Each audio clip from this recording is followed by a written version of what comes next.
I used to walk 5 miles per shift as a nurse. Now I impact more patients than ever working from my couch. Let me show you the digital health career path hospitals don't want you to discover. Let's be honest about what clinical life is really like these days. Those 12-hour shifts that turn into 14, the staffing shortages that mean you're doing the work of two people, the emotional weight of caring for critically ill patients, your step count hitting 10,000 steps before lunch. And what happens when you're burnt out? Your manager suggests more resilience training or meditation apps, as if you're the problem. But deep down, you know the truth. The system is designed to extract maximum effort from clinicians with minimal support. And that's not your fault. Here's what they don't tell you in nursing or medical school. Your clinical knowledge is gold in the digital health world. Right now, there's a massive digital transformation happening in healthcare.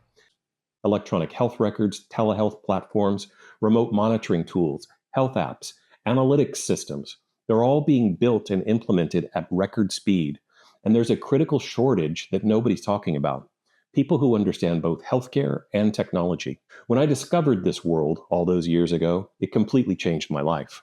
Instead of one patient at a time, my work now touches thousands a day. Instead of constant physical exhaustion, I face intellectual challenges. Instead of missing family events for night shifts, I control my own schedule. And here's the best part. Digital health companies are desperate for people who understand what happens on the front lines of healthcare.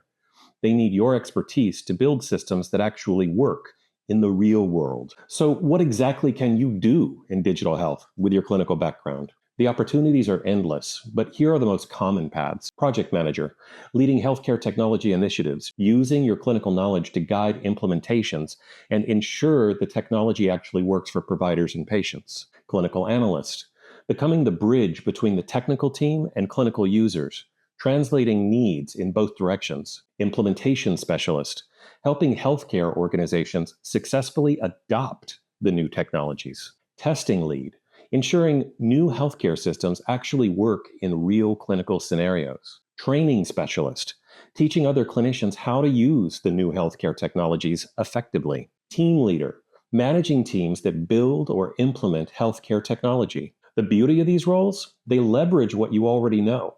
Healthcare workflows, patient needs, clinical documentation, and combine it with some new skills that are honestly much easier to learn than everything you've already mastered in healthcare. Many of these positions are remote or hybrid. Most offer flexible schedules, and all of them provide the opportunity to impact healthcare on a scale you simply can't achieve at the bedside. Let me be transparent about what changed when I made this transition. Schedule. I went from being told when I'd work, holidays, and weekends to setting my own hours. No more night shifts unless I choose to go help out people at night. Physical health. The chronic knee pain I developed from those years of patient care, gone within months. My step count, about a tenth of what it was at the bedside. I have to go exercise now. Mental health.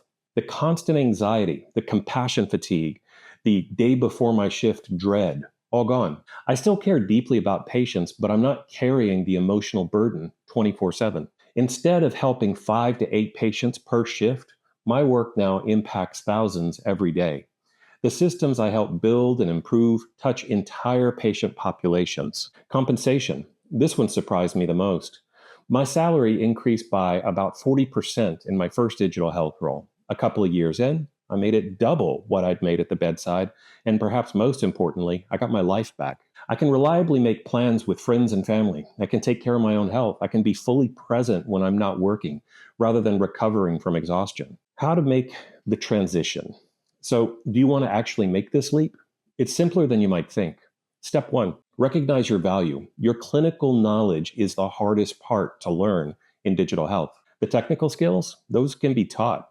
Your years of healthcare experience, they can't. Step 2, fill in the knowledge gaps. You don't need to become a programmer, but understanding basics about healthcare technology, project management, and how digital products get built will help your transition. Step 3, translate your experience. Your resume needs to highlight transferable skills, critical thinking, healthcare workflow experience, team collaboration, problem solving, and patient advocacy. Step 4, build your network. Connect with others who've made this transition. Look up digital health professionals on LinkedIn who share your clinical background. Step 5, apply strategically. Target roles where your clinical expertise gives you a clear advantage. In your cover letter and interviews, emphasize how your frontline experience provides insights that non clinical people simply don't have. The learning curve isn't nearly as steep as you might fear.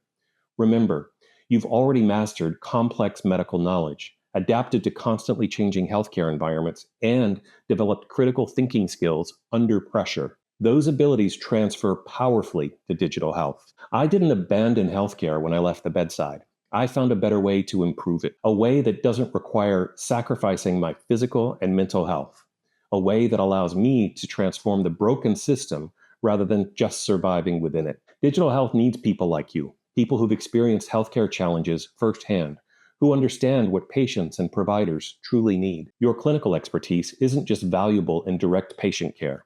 It's the missing ingredient in building healthcare technology that actually works for everyone. Imagine a year from now. No more aching feet, no more missed family events, no more emotional exhaustion. Instead, you're solving healthcare problems at scale, making more money, and actually having energy to enjoy your life outside of work. That's not a fantasy. It's exactly what I and thousands of other clinicians have found in digital health careers. If you're ready to escape the burnout cycle without leaving healthcare behind, click the link in the description to download my free guide, The Clinical Professional's Roadmap to Digital Health Careers. It breaks down everything you need to know to make this transition successfully. Also, I do weekly live events on Instagram where I talk about all things digital health. The link is in the description. Don't wait until burnout forces you out of healthcare completely. There's a better path forward, one that values your experience, respects your well-being, and amplifies your impact. You've given enough to a system that takes more than it gives back. It's time to transform how you contribute to healthcare for your sake and for the patients who will benefit from better digital health solutions. Subscribe to this channel for weekly insights on digital health careers and hit the notification bell so you don't miss any opportunities. If you found this valuable, give it a like so more clinicians can discover the path. Remember, you don't have to choose between your well-being and your calling to help patients. In digital health, you can have both.